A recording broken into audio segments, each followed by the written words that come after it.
Here we are. Here we are. This is episode 11. 16 weeks. If you're keeping track, you might notice that there's been a bit of a jump. We weren't able to connect last week because Lane, first of all, I'm Ed Placencia. This is Lane Compton. Duh. Hello. Duh. We didn't get a chance to record last week because you guys were having some adventures. We decided to pack up and head out again. So you went, if you didn't listen to our last exciting episode, you guys went and flew across to the East Coast. Correct. And it went so smoothly. You thought, you know what? Why don't we just tempt fate and Let's try do it another again. trip? Yeah. What? Yeah. Well, this is what we do. And so we've decided that we're going to do our best to continue to live the lives that we live. Yeah. And a lot of people are like, yeah, okay, good luck. So far, so good. Smooth sailing. So yes, we attended a wedding in San Francisco, which people keeping track of live in Los Angeles. We chose to drive. Okay. Which, different style of traveling with the kiddo. Yeah. And I have to admit, I didn't think about it as maybe hard as I did with flying. Yeah. Because I think so much of it is out of our hands when flying. Mm-hmm. Certainly once in the car and then thinking about the other car trips we've had that are, a 15, 20-minute errand and all hell breaks loose. And it's like, all right, we're not doing that. We're going home. It was right. What was I thinking? We're going to do this for, generally it's 6.5, 7 hours with, just basically stop for maybe a bite or a bathroom break for the adults. But with the kid, that's okay. That's going to be a little different. It's like the night before I'm starting to lose sleep going, wait, what are we thinking here? But is there also part of you that's thinking, but if he does go crazy, it's only us he's going to disturb. It's not going to be a plane full of people. Oh, sure. No, for sure. And it's more, my fear was really like, this isn't fair to the kid. Oh, okay. Right. And so that's why I started feeling a little guilty. But it is only us, and we're on a road, and so if shit hits the fan, we just pull over. We get him out of the seat, walk around a rest stop or whatever, and we'll take the time it takes to get up there. If it, adds a couple hours and it's an 8-10 hour trip, so be it. It didn't have to turn into that, so again, we were very lucky. And I guess like lessons learned, some of the similar things to flying, which I'm not sure that we fully addressed. I realized as we were actually going through the Grapevine area, like up through the mountains on the 5 from LA to San Francisco, there's a lot of elevation change, just like when taking off and landing on the plane. And so we did the same thing with the pacifier in the drive that we did in flying, which he started to get a little upset. It was like, oh yeah, pressure. I'm feeling it. Of course he is as well. So let's get him the pacifier. And that really seemed to help. Yeah, hour and a half. It's a long time to sit in even as adults, like a long drive, it's not everybody's favorite. Some people like it more than others, but we just keep trying to remind ourselves like, well, it's not easy for us either. We put up with it and we, squash our feelings and then get upset at our spouse unregulated. Like, oh yeah, I didn't realize I'm upset because I'm in a car for 7 hours. I didn't mean to snap at you.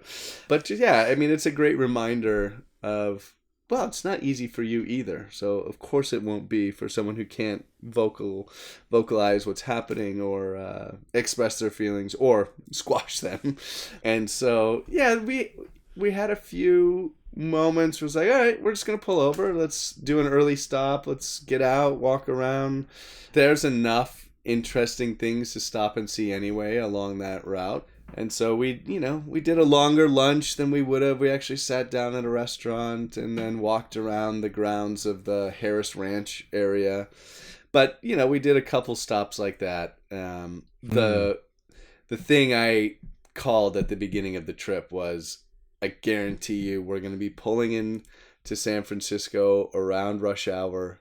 as the sun is setting and his bewitching hour is hitting, and we're going to get stuck in traffic on the Bay Bridge. And if we have any meltdown, that's where it's going to happen. And sure enough, really? Oh, yeah. Oh, my God. That's some traffic, too, there. Oh, my gosh. And that's really where the guilt set in of like, yeah, maybe we should have flown. It's like a 45-minute flight, from here to...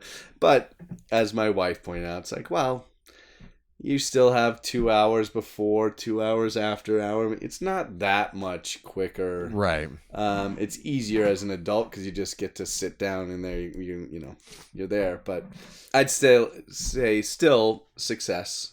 Learned a lot as far as the little extra things that we can do. The sleep machine we brought, so that was very helpful to help. Like the noise machine? Yeah, exactly. A noise machine has come in super handy. Is it ocean waves? Is it like brown noise? What is it that it had started as brown, but the ocean waves are what saved us this trip. You got in like on a Friday? Was it a weekend trip? It was actually a Wednesday, so I guess we were lucky in that regard. It wasn't terrible, like end of the week traffic as we got into the city, but that last 30 minutes was, it was hard. I'm in the front and my wife was sitting in the back so that she could be with him. But I think it was harder for her maybe than me because she's there right next to him and yet still can't really do anything. But it's hard when you're in front and it's just like you're white knuckling it across the bridge. Just like, God, everyone just get out of my way, Yeah. And there's just nothing you can do. But as soon as we got over the bridge and could pull over, we just instantly pulled over to someone's driveway. Even, my wife was just like, just get over. And so pulled him out of the seat and fed him, calmed him down. And then we arrived at, that's where she's from. So we were staying at her family's house. So nice. Staying with the grandparents, which was really great to have the extra support so that he did join us for some of the festivities, but for the dinner and reception after the ceremony, they took the kiddo and let us have a free night. Was that their first time seeing him since they were staying with you right after the birth? Yes, I think so. I can't remember if they've been back another time, but no, I think that's true. As soon as we walked in, those tear-filled eyes of screaming for the last 30 minutes disappeared as he got into his grandpa's arms. And, all smiles. It as if he remembered. And, I think it's possible. From there, it was really pretty smooth sailing. The night that we left him with the grandparents, it was like, okay, now it's 9:30, I've had my fun. Have you had? Yeah, let's go. It was hard to leave him, but he did really well that night. And when we got back, he was already asleep. I think we got back more like 10:30, maybe 11. But he had already been asleep for a while and didn't wake up as we came in. So we went down, and then we're kind of on there's the feeding midway or early morning, so like 4:30. Both my wife and I are like, have you heard anything? Man, I think he's sucking on his fingers. Yeah, it sounds like he is. And that's the thing he started to do, is like that self-soothing. However, we've been swaddling him where his arms are kind of wrapped in. So it's like, how did he... And he had managed to get one hand out, and he's really self-soothing, sucking away, and was fine. It was like, guys, 4:30. Well, I guess let's just go back to bed and see what happens. He ended up sleeping 11 and a half hours. What? Straight. So I think that long day of, on Wednesday. So this was Saturday night. The long day of travel, and then there was a reception, drinks and whatnot, or welcome drinks and food on Friday that we took him out to. I think a lot of new faces, a lot of activities after a weird travel day. I think he was probably pretty exhausted, and his sleep schedule was all over the place that first night after we got in because he had slept so much more in that day than he usually does. As we track, it's like there's a good solid like 4 or 5 naps that happen in the day. And generally he's up for an hour and a half, maybe 2, and then he'll take another nap. But with this, it was like, well, we got to keep driving. Otherwise, we're never going to get there. So let's get him out and, expend some energy, let him stretch his legs a bit. But then he was back in the chair and he would fall back asleep with the sound machine and pacifier and whatnot. But it meant he did so many extra naps that day. And then the next day he was up so much, and then the festivities, and, there was 160 people, many of whom I grew up with and knew. So, lots of new faces being passed around. Yeah, it was. And he did great. No big issues when we were there or at the parties, And then he slept for 11 and a half hours.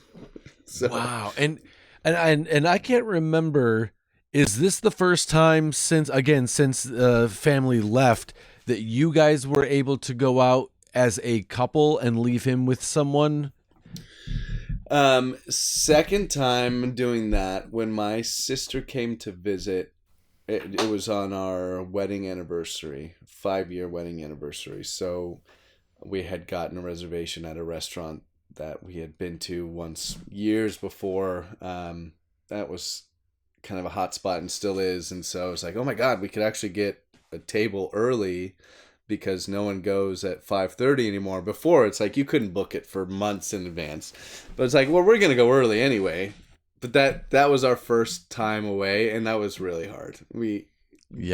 Dinner was great, fine, whatever, but it was like, yeah, check please, let's go home. We weren't quite ready, and it's a 5-year anniversary, hard to not. So we can't even leave the house without my wife 5 minutes down the road saying, I gotta check on the dogs, and she'll open up the camera. And did you guys, do you have a camera in the house? Were you guys doing the same thing? So we opted, when we were looking at the different types of baby monitors that you can get, we opted to not get any that are online, kind of in that fear of people hacking and, looking at your kid or whatnot. That may be a little bit paranoid, but we chose the offline version. So we couldn't if we wanted to. And I think some of it is that as well, so that we aren't tempted to be like, well, let's just look to see how they're doing. Nothing against anyone that does that, your wife or anyone else. No. But yeah, and they're also a little bit cheaper when you go that route. So we chose not to. But at the ceremony itself, the little trickster was fine and did a great job, huh? Although he did pull a good trick. As we had talked before, the not having to poop as often if you're breastfeeding, because the nutrient density of breast milk hadn't gone all day, and we had picked out a very special outfit. Of course, suspenders and a little bow tie, and you got to look the part, even if you're a kid. Well, yeah, it's a wedding. Yeah, come on. We're responsible. We're not going to show up in pajamas. This is a wedding. What is this? Yeah, the San Francisco wedding. You kidding me? Come on. Yeah, so we were doing it right. However, so I was a part of like the groom's wedding before thing. He didn't have a traditional like wedding party, groomsmen and whatnot, but we all kind of got together as the man cave, as he called it, all the guys getting ready together and supporting him, and we all drove together to the ceremony. So my wife met me with her parents there, and as soon as they pulled up, complete blowout. They could hear it in his car seat, and it's like, oh no. And then as they're getting him out, another one. And so he didn't ruin the outfit, but he came with a few poop stains still visible on the pant legs of his oh yeah. So he pulled some trickery.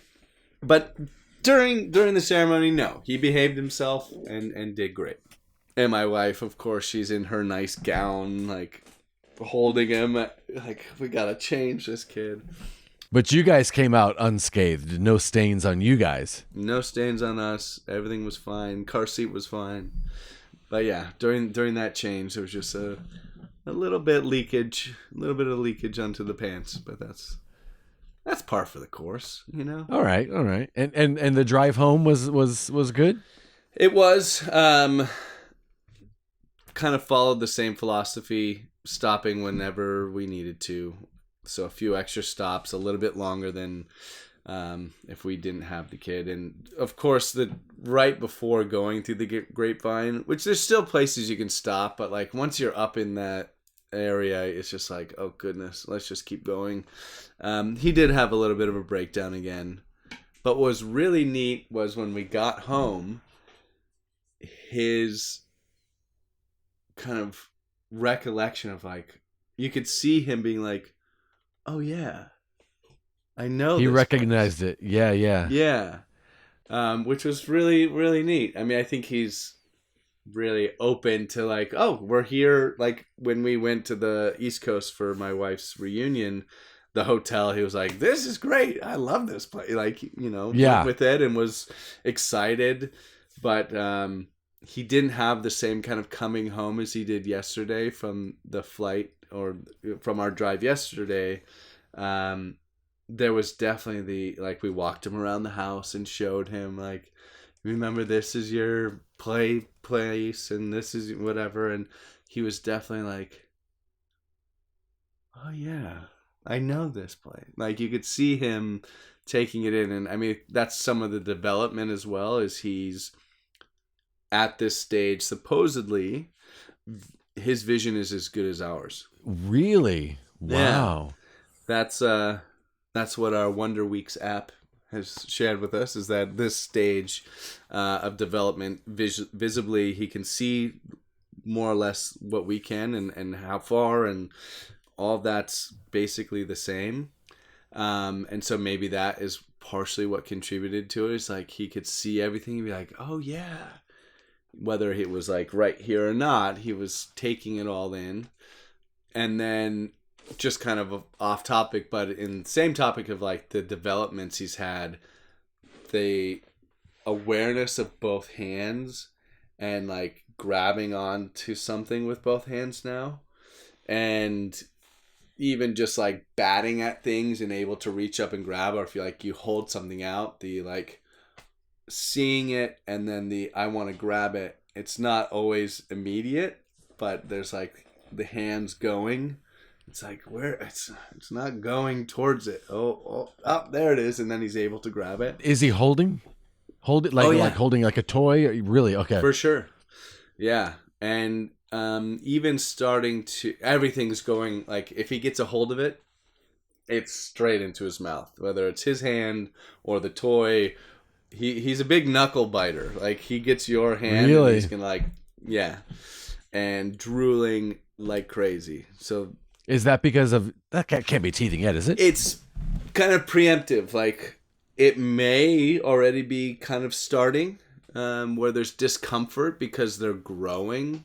It's not like they're coming through and it's actual teething, but he is soothing a lot by putting things in it. Like if he's upset and then you give him something that he can put into his mouth and suck on, or whether it's a rubber toy or whatnot, he does soothe. So we think maybe it's kind of a preemptive teething thing. And then the other thing, of course, with the weird sleep and whatnot, some of it may be, like that long one, could be aided by some of the early sleep training that we've started, because he's kind of at that stage where maybe it's time to start. We've kind of addressed that before, like, well, at what time do you? But yeah, he's starting to do some training. I don't know if you can hear him crying in the background, but I can. Oh yeah. I mean, I really had to pay attention. Yeah. Yeah, he's out there coming out of the bath, maybe a little cold and upset. But yeah, we're starting to move So we said like he snuck that one arm out, and we'd already kind of been thinking like, well, is he at that stage where he doesn't need to be swaddled anymore, keeping his arms in?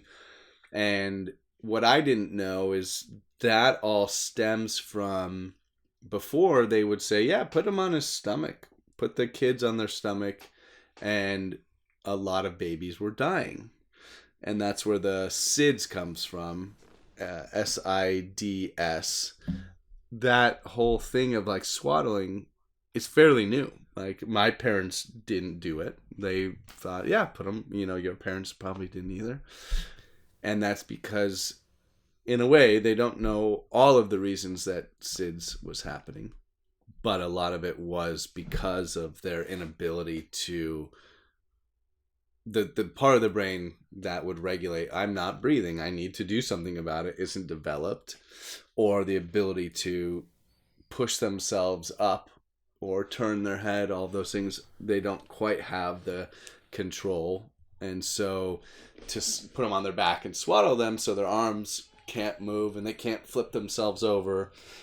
When they get to this stage now where they are able to roll over, you don't want to have them swaddled, because if they're able to kind of use their hips or legs to kind of flip themselves over, well, then they don't have their hands available to push up. So as they get to this stage where when we're doing tummy time, he is pushing over from his stomach to his back a lot more frequently now, which is another, I feel like there's been so many developments in I mean, we did miss the week, even in the last like week and a half, like the two hands thing, the recognition of seeing something, wanting to grab it, and the ease at which he's starting to do that.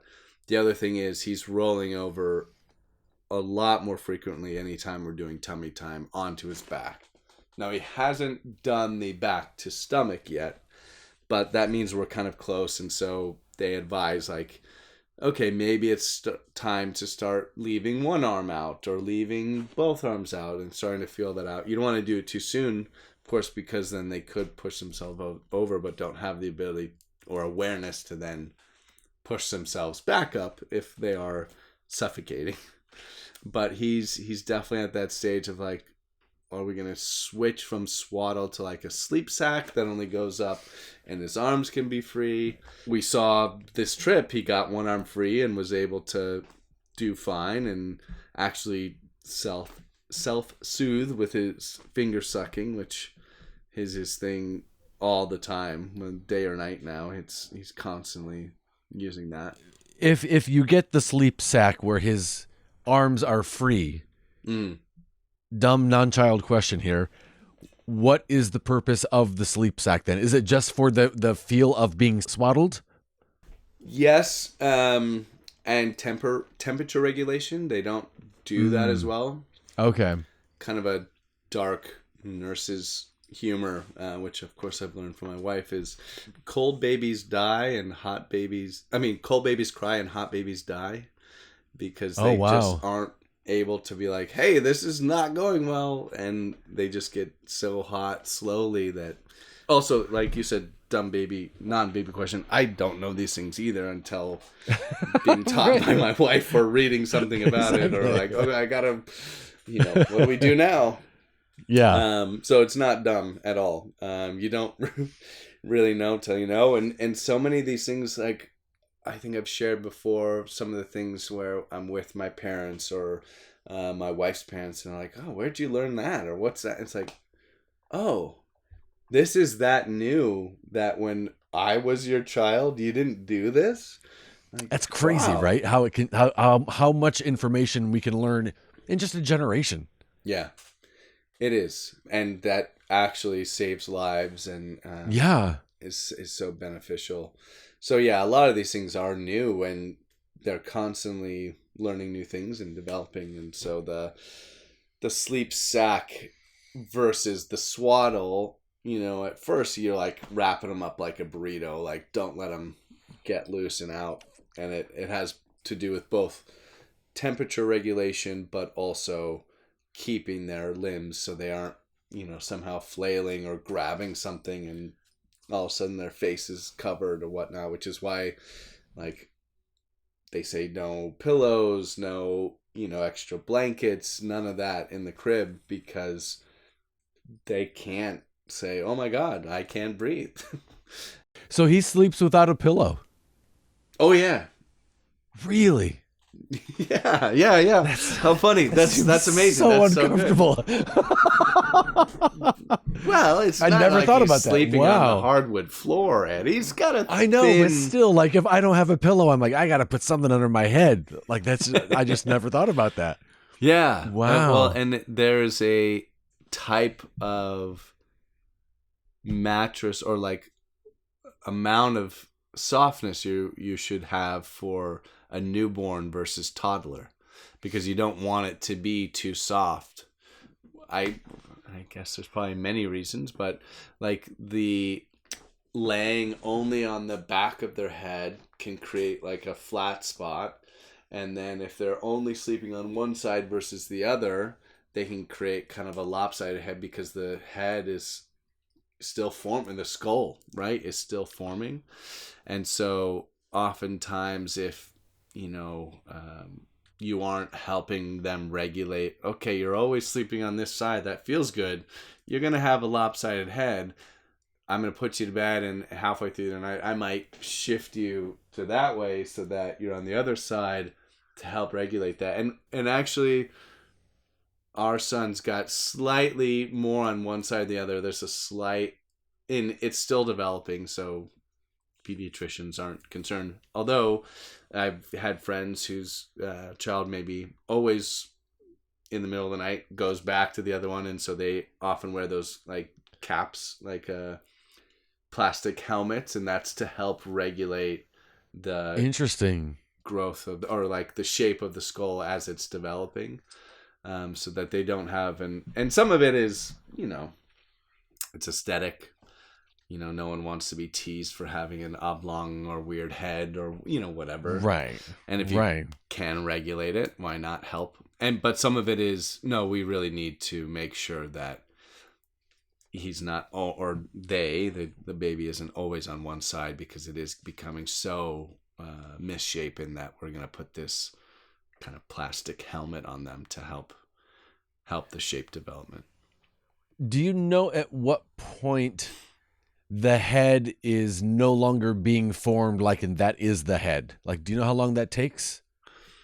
I don't know. I think in some ways, they're always somewhat malleable. Isn't it the skull always a little bit? I don't know. I kind of want to try sleeping on just one side for a year and see what happens. Well, check back in with us in a year, and it's like, right. I don't know, just a little thing. No, I think, of like the soft spot at the top of the baby's head. Yeah. At a certain point, I know that kind of solidifies, but that's still soft though. Yeah, he still has that at the moment. Yeah. Is it like the size of a quarter? How big is that? Yeah, I guess so. I haven't measured exactly. I think it probably depends on the size of the kid and things like that. But yeah, generally, I feel like about the size of your thumb, I feel like when I've felt it. It's like, oh yeah. And mine's not there anymore. So I guess that's when it solidifies. But I think to a certain degree, the skull is somewhat malleable, is it not? I don't know. Well, you got to be careful, because one thing that even though I don't have any kids, one thing I do know is that's the reset button, Lane. So don't be pushing on too hard, because you're gonna go back to day one. It's like video games, right? You just it is, right. Oh shoot, I'm not sure about this. Let's just start over. Right. So how do you now that the weekend is come and gone, how does your wife? Is she kind of the same thing? Like, okay, yeah, that went pretty well. How did she do? How did she feel about the weekend? Yeah, I was very amazed at how well he did. We're just so proud of our kid. It's our kid, so of course we're proud. But no, I think because of 2 trips under the belt now, and how well he just kind of goes with the flow, and not just, goes and is unhappy. Like, he engages, and he's sweet and, laughs with people and is okay being in other people's arms. And we know that also we're pushing him a little bit. And so we're trying to be fair in that regard, I guess, of like, okay, we're home now. We're going to just be here for a little bit and or in those travels really take the time when we can for him to have his moment as he needs, because we're asking a lot, without a doubt. I mean, it's a lot to, as we said before, put a 40-year-old man in a car for 7 hours. Like, that's hard enough. Have you noticed, you mentioned about how he's very amicable and easy to go from one person to the next, and without naming any names, of course. Has there been someone where he's like, no?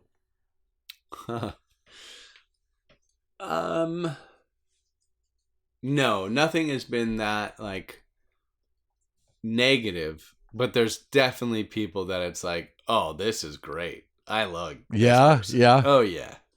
Yeah, that's definitely come up. And some, it's just like, okay, I'm here. Okay, I'm ready to come back to you, mom or dad. Like that was fine, but I'm ready. There's the face I recognize. Please pick me up. Right. That definitely happens. But no, there's never been like a, get me out of here. This is bad news. I want out now. Not yet.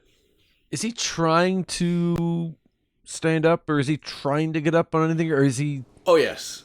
Really? Yeah, and I couldn't remember if we brought that up before.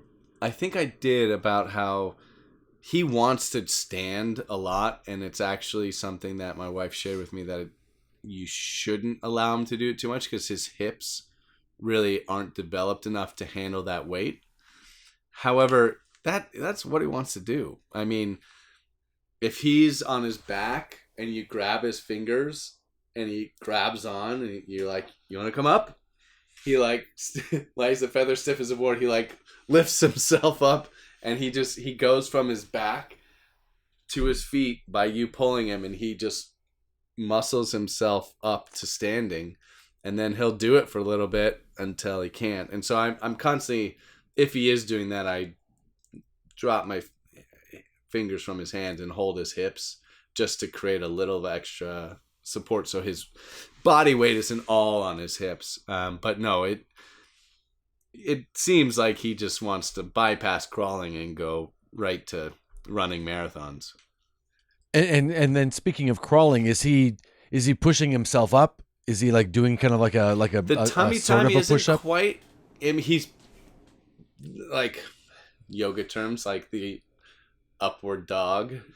He's got that down, and the amount of his ability, we were doing a lot of photos of him doing that recently because of his ability to, just prop himself up. We put him on his stomach a lot there's a book that folds out that we have with all these different animals, and then a mirror. So he's like looking at all these different animals, and then he can see himself, and he'll just like prop himself up, and he's, looking around, or we'll line up all of the toys that he's liking right now in front of him, and he just like props himself up, and he's just like looking at him, but he's not quite pushing the knees up. Like that next stage hasn't quite happened. But he's got the upward dog going Oh pretty yeah, well. that all those back muscles pulling himself up. Yeah, he's in full upward dog mode. Yeah. Next week it's Warrior 1. Yeah, there you go. It does seem like it is developing so quickly. Like there's been such rapid things in the last week and a half, with the hands, the vision, able to prop himself up and really hold himself up. Some of the time with tummy time, we were kind of doing an angled pillow so that he could feel it and then kind of use the inspiration to then push up. Now you can just put him right on his belly and he's pushing up to that same place. I know in the past you mentioned music and kind of like how you tie music to a routine. Is he starting to really respond to the music, or know what maybe know what the music indicates, but just even responding to the music at all. Is he moving? Is he shimmying around? Well, not in that way as far as the like dancing to it, but in the other side of it, as things are kind of winding down, he starts to get. We're definitely paying better attention to his cues that he's giving, which I'd say is another thing that we're kind of growing into and being trained into, is that we're much more aware of like, oh, that little fussy sound means I'm tired. That little fussy sound means I'm hungry. That little fussy sound means I'm sick of sitting. Someone better get me up and moving. And so as like the fussy, like I'm tired thing, it's like, okay, yeah, he's been up for almost 2 hours. That makes sense. He's changed, he's fed. Now we're at like 2 hours of being up. Like, oh yeah, he's overstimulated. He's done the tummy time or the book reading or the whatever other activities he may have done. He's tired. Let's get the music going. That's more of like, do a lot of like calming classical, calming piano. And that really helps him, because he likes to fight. I'm tired. Yeah. Yeah. And when he gets fussy and he's tired, you can give him the pacifier, get the music going, but he's still like, no, I don't. Okay. No. He fights it pretty good at times, especially if you've pushed him a little too far, or overstimulated him with, activities of being out with, hundreds of new faces, and he definitely will fight it more then. But the music, I think, helps, and so we're keeping a routine in that regard. The other thing we're starting to implement is pressure sleep that we've been. So there's a book that my wife has picked up called Precious Little Sleep, which a lot of people are referencing and using in this modern era. My wife's friend, who's the doula that helped early on, she swears by this book and suggests it to all the parents, and she used it herself. It talks about something called pressure sleep. So towards the end of the day, do your normal thing throughout the day, give him his couple hours. When he gets tired, let him sleep, whatever. But towards the end of the day, creating a little bit of what they call pressure sleep, where, okay, maybe he's at 2 hours, but it's only 7 now. Let's push him a little bit more. Let's stimulate him to, let's read a book or get him up, listen to some more upbeat music, or get him in front of the toys that he likes or in his little gym. All these, like, he lays on his back and has all these hanging toys that he can pull at. Like, let's get him into the gym a little bit so that you're extending that awake time a little bit longer than you would normally throughout the day, to create just a little bit more tiredness, to push him a little bit further, so that when he finally does go down, you've created a little bit more need for it, so that he will sleep a little, or they, any kid, of course, would sleep a little bit longer. We've just begun the book, but that's one thing that stood out, that we're starting to create a little bit of that pressure sleep at the end of the day, to push him a little bit further, so that, instead of, a nap at 7 for a couple hours, then he's back up at 9:30, and, let's build it up a little bit, build that need for it a little bit more, so that then he can sleep through the evening. And even after the long day of travel yesterday, got home, and it was about 8:30 that we finally got in, and he was basically asleep. Put him down, and then he got up again about 1, but then he slept again until 7:30, 8 this morning. So we're starting to get a hold of some of that, and put some things in place that we're learning. But that's like the new thing, is like not allowing him to do that other nap if it falls around that time, building it up a little bit so that he can sleep through the evening. So in general, I mean, and I know that you guys just came back from that trip, but in general, at what time are you looking to be putting him down to go to bed? Because it sounds like you guys are pretty much getting a full night now. Yeah. Well, not every night. Not every night. Generally, we're still just doing, if there's a wake up, one. Not always. Sometimes, like one of the nights we were on our vacation, there was every 2.5, 3 hours he was up. And that's still happening every once in a while. And that may be us not helping ourselves by doing an 8-hour car ride. Right. Taking him out for an evening with 160 people at a small bar, But generally, there's usually only like a wake up in the night. We're kind of trying to find what time we want to set, because that's part of what we're reading is like we need to begin looking at what will that time be. Are we going to be a 6 to 6 type of family if we can get that type of thing in, where okay, there may still be a feeding in between in that time, but getting to a stage where that feeding disappears in the middle of the night, so it is a 10 to 12 hour window. And so we're still doing our dinner around 5:36, 6:30. It stretches a little bit, but taking a look at now, okay, let's see if we can get him down around 7:30.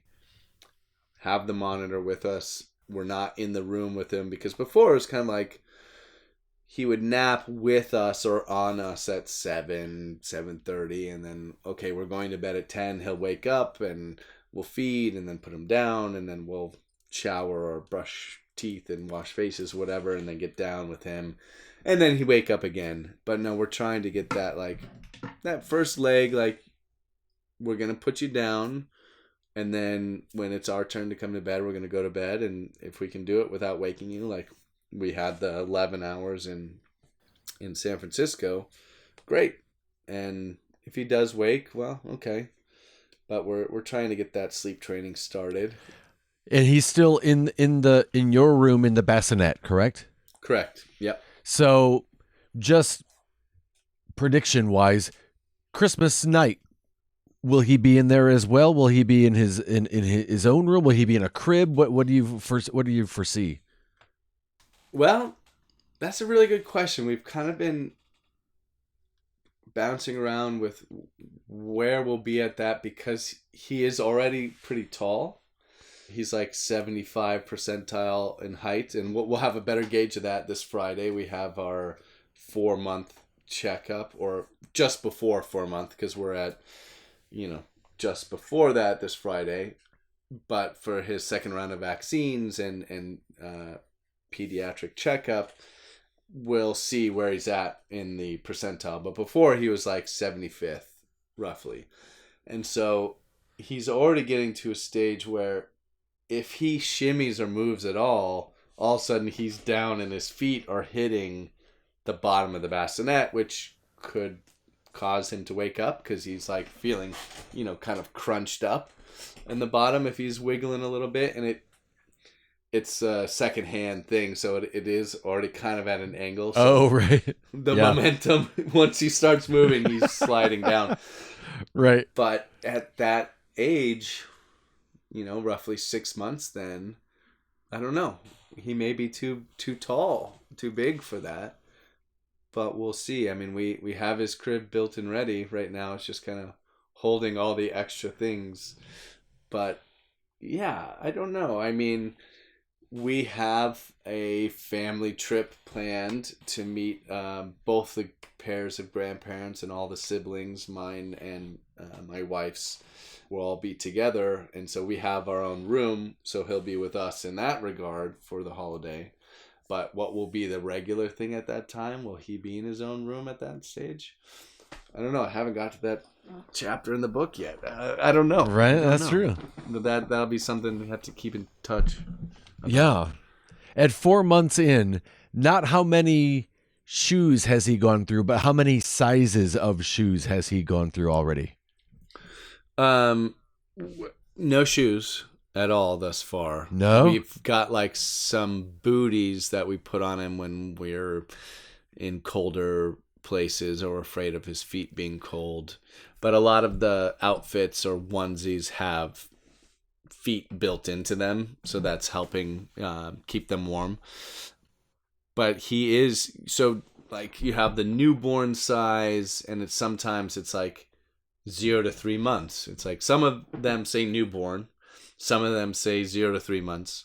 But a good example of that is when we found out we were going to have a baby, the way we announced it to our family was a little bit further into pregnancy, when we kind of passed those scary moments where it's like, well, you never know, you don't want to tell anybody yet type of thing. We had gone through all that, and we were all together for Christmas again last year, and we gave everyone a little box with a 0 to 3 onesie in it that was a plain white one that said, you're going to be an uncle, you're going to be a grandpa, you're going to be a grandma. Please decorate a onesie for me, grandma or grandpa. And so everyone did their own like design or drew a little thing or wrote something on it for them. And he can still get into them. They're tight. So it's like they were 0 to 3 month onesies. And so he's kind of pushing that envelope. Some of the sleep onesies that were newborn, he's past. He can't wear anymore. We've gone through a few of the newborn things that, I mean, it goes so fast. It's like, oh, I love this outfit that he wears. It's like, nah, can't wear that anymore. So yeah, he's gone through some. Some we're still putting him in that look like a real tight, jazzercise spandex outfit. It's like, right. Your Buddha belly's really showing now, kiddo. Yeah. And how's the outfit holding up? The I don't know, I forget what you were calling it. The cursed outfit. Is that still even in the rotation? It is. It doesn't get as much play anymore, I think maybe out of fear, but it is pretty tight too. Okay. I can't remember if it's a hedgehog or what it is, or porcupine. It's still in the drawer. It hasn't been pulled out. We've done a few moving things around of like, okay, newborn's out. Move that over to 0 to 3's here. The 4 to 6, or this just says 4 months. Okay, well, put that, some of them are really specific. Some of them are a little bit more vague. But yeah, I mean, baby clothes are so funny. Yeah, it is crazy. Before I let you go, of course, I have to check in and ask that you open up the pages of your dear diary.